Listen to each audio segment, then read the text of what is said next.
नमस्कार स्टूडेंट्स, मैं नीरज अग्निहोत्री एक बार फिर आपके सामने लेकर आया हूँ साइंस की एक बहुत ही इंटरेस्टिंग क्लास, जिसमें हम बात कर रहे थे chapter number 2 acid base and solution की। अभी तक हमने बेसिक चीज़ें देखी हैं, पीएच वैल्यू के बारे में, पीएच स्केल के बारे में, एसिड और बेस के बारे में, उसकी रिएक्शन के बारे में। अब आगे हम देखने वाले हैं जो भी इंटरनल क्वेश्चन आंसर्स थे।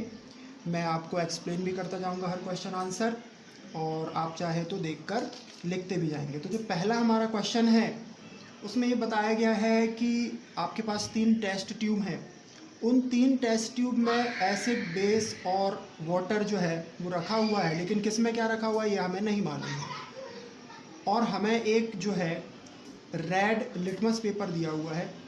अब हम कैसे चेक करें? तो देखिए मैंने क्या लिखा हुआ है। हमने माना कि ए, बी और सी जो है 3 टेस्ट ट्यूब हैं, जिनमें किसी में भी एसिड, बेस और वाटर रखा हो सकता है।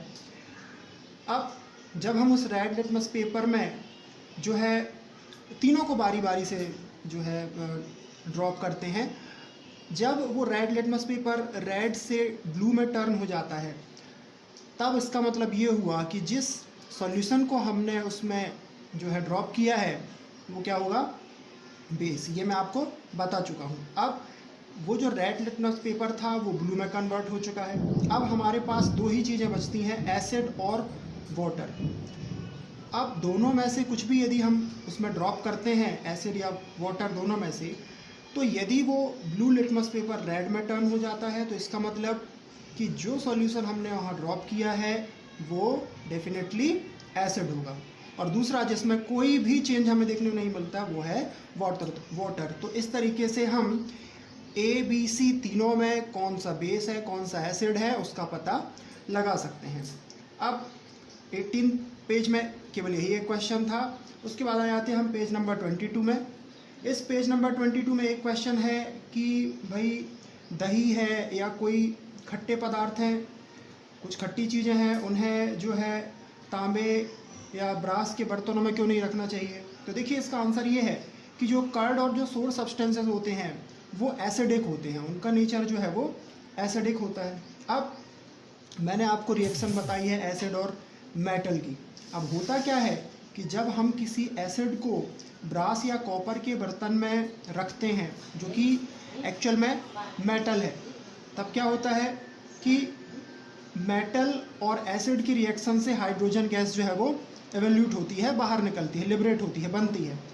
तो अब क्या होगा भाई, यदि हाइड्रोजन गैस बाहर निकल रही है, कोई केमिकल रिएक्शन हो रही है, तो उससे जो है हमें हमारे फूड मटेरियल में जब हम खाएंगे तो हमें बहुत नुकसान होगा। हमारा जो फूड मटेरियल जो हमने उस बर्तन में रखा है ब्रास या कॉपर के, वो एसिड से रिएक्शन करके जो है केमिकली हमारे लिए खतरनाक हो सकता है। ठीक है ना?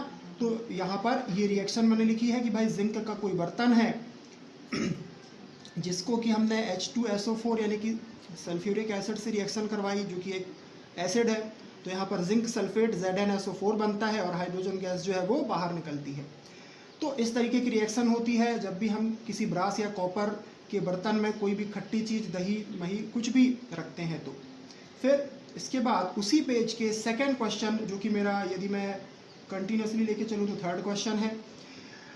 इसमें पूछा गया था कि जब हाइड्रोजन गैस जो है वो मेटल से रिएक्ट करती है तब क्या होता है, और एक एग्जांपल के थ्रू इसको समझाने को भी बोला हमको। ठीक है, मैंने यहाँ पर ये लिखा है कि भाई जब हाइड्रोजन गैस जो है, जो कि हमने पिछले क्वेश्चन में भी देखा कि हाइड्रोजन गैस जो है वो जब भी एसिड जब भी मेटल से रिएक्ट करता है तो हाइड्रोजन गैस जो है वो लिबरेट होती है ना? एक्चुअल में यहाँ पर हमसे पूछा है कि एसिड और मेटल जब रिएक्ट करेंगे तो क्या होगा। तो इसका मतलब कि वहाँ पर हाइड्रोजन गैस जो है वो लिबरेट होगी। अब इसके प्रैक्टिकल के लिए हमें कैसे समझ आएगा कि ये होगा कैसे? तो हमने यहाँ पर देखा कि हम जिंक के कुछ पीसेस लेते हैं।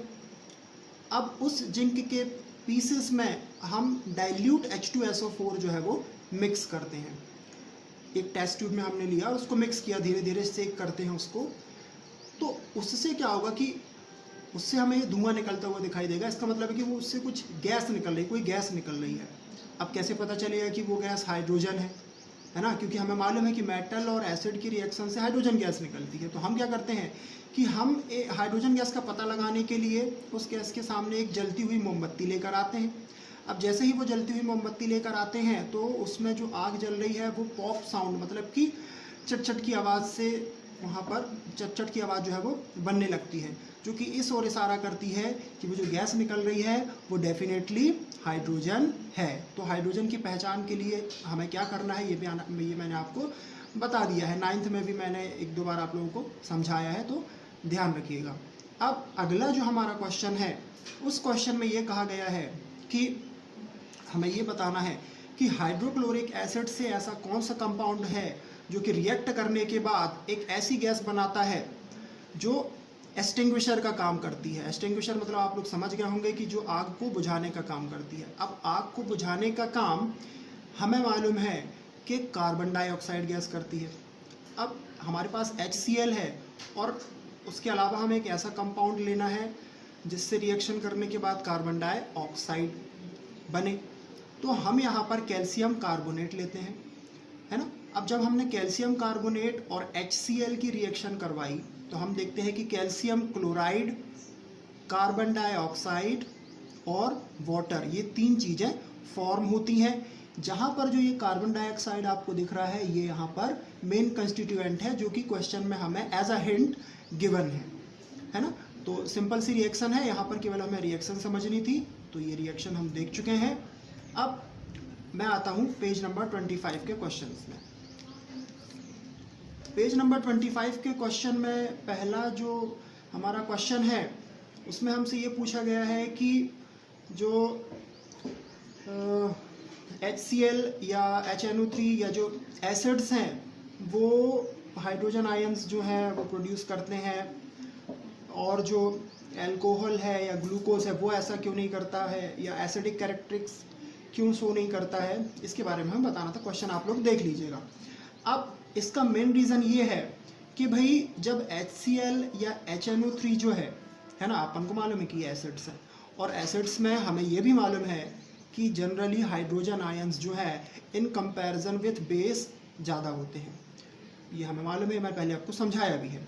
अब जब भी HCl और HNO3 को in the presence of water डिसैचुएट किया जाता है तब क्या होता है कि जो HCl या HNO3 है या कोई भी एसिड है वो हाइड्रोजन आयंस में जो है हाइड्रोजन आयन जो है वो प्रोड्यूस करता है।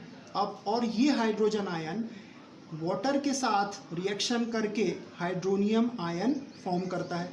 मैंने आपको बताया था हाइड्रोनियम आयन H3O+, और H+ ये हाइड्रोजन आयन है जो कि एसिड में पाया जाता है। ये समझा चुका हूँ मैं आपको। तो यहाँ देखिए HCl जब वाटर के साथ रिएक्शन करता है तो ये जो है डिसोसिएट हो जाता है, इसको हम बोलते हैं कि अलग अलग हो जाता है अपने कंस्टिट्यूएंट्स में, और इसके कंस्टिट्यूएंट्स क्या हैं H+ और Cl-। अब ये H+ जो है ये H2O से रिएक्शन करके H3O दैट मीन्स के हाइड्रोनियम आयन जो है वो फॉर्म करता है एसिड की कंडीशन में। अब ग्लूकोज और अल्कोहल की कंडीशन में क्या होता है, तो देखें aqueous solution of glucose and alcohol contains hydrogen, मतलब कि अल्कोहल और ग्लूकोज में भी हाइड्रोजन आयन होते हैं, लेकिन इसके जो हाइड्रोजन आयन्स हैं वो वाटर के साथ जब हम इसकी रिएक्शन कराते हैं तो वो डिसोसिएट नहीं होते, मतलब कि अलग नहीं होते। सिंपल सी बात है ना। अब क्योंकि हाइड्रोजन आयन उनसे अलग नहीं हो रहा है तो वो वाटर के साथ रिएक्शन करके हाइड्रोनियम आयन फॉर्म नहीं करेगा, इसलिए जो है उसकी जो कैरेक्टरिस्टिक्स हैं वो एसिडिक नहीं होती। तो ये कुछ क्वेश्चन आंसर्स थे जो कि मैंने आपके लिए अभी प्रिपेयर किए हैं। कुछ और क्वेश्चन आंसर्स मैं आप लोगों के लिए अगली वीडियो में लेकर आऊँगा, तो इन क्वेश्चन आंसर्स को आप लिख लें और बने रहें मेरे साथ। जय हिंद, वंदे मातरम, घर पर रहें, स्वस्थ रहें।